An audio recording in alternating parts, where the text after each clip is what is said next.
பூஞ்சோலை என்பது ஓர் அழகான கிராமம். அந்த கிராமத்தில் எங்கு பார்த்தாலும் பச்சை பசேல் என்று பயிர்கள் வளர்ந்து காண்போர் கண்களுக்கு விருந்தளித்தன. அவ்வூரில் மணிவண்ணன் எனபவன் வாழ்ந்து வந்தான். அவன் நல்லவன்தான்.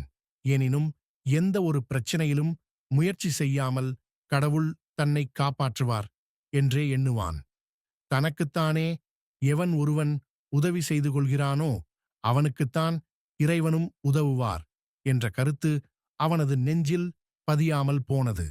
அவனுடைய நெருங்கிய உறவினர் திருமணம் பூஞ்சோலை கிராமத்திற்கு அடுத்ததாக இருந்த கிளியனூரில் நடைபெறுவதாக இருந்தது. மணிவண்ணனும் அந்த திருமணத்தில் கலந்து கொள்வதற்காக தனது மாட்டு வண்டியில் சென்று கொண்டிருந்தான்.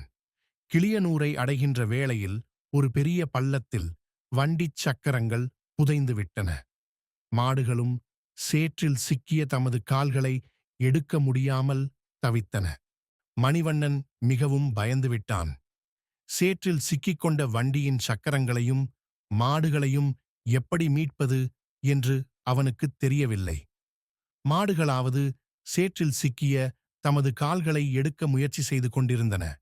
ஆனால் மணிவண்ணனோ எவ்விதச் சிறு முயற்சியையும் செய்யாமல் விழித்துக் கொண்டிருந்தான். உடனே அவன், கடவுளே, என்னை இந்த துன்பத்திலிருந்து காப்பாற்று என்று வேண்டினான். உடனே வானிலிருந்து ஒரு குரல் கேட்டது. மனிதனே, நீ சேற்றில் சிக்கிய உன் மாடுகளையும் வண்டியின் சக்கரங்களையும் மீட்பதற்கு சிறிதளவு கூட முயற்சியே செய்யவில்லை. வெறுமனே என்னை அழைப்பதில் எந்த பயனும் இல்லை. முதலில் தன்னாலான முயற்சியைச் செய்பவர்களுக்குத்தான் நான் உதவுவேன். முதலில் உனது தோள் வலிமையால் சேற்றில் சிக்கிய சக்கரங்களை வெளியே எடுக்க முயற்சி செய். பிறகு மாடுகளை அதட்டி ஒட்டு. இந்த வேலைகளெல்லாம் உன்னால் செய்ய முடிந்தவைகள்தாம். அதற்குப் பின் என்னை உதவிக்கு அழை. நான் வருவேன். முயற்சி செய்யாதவர்களுக்கு நான் நிச்சயம் உதவமாட்டேன் என்று கூறியது. உடனே மணிவண்ணன் தனது தோள்பலத்தால் சக்கரத்தில் முட்டுக் கொடுத்து வண்டியை தூக்கி நிறுத்தி மாடுகளை அதட்டி ஓட்டினான். இப்பொழுது வண்டி சேற்றிலிருந்து மீண்டது.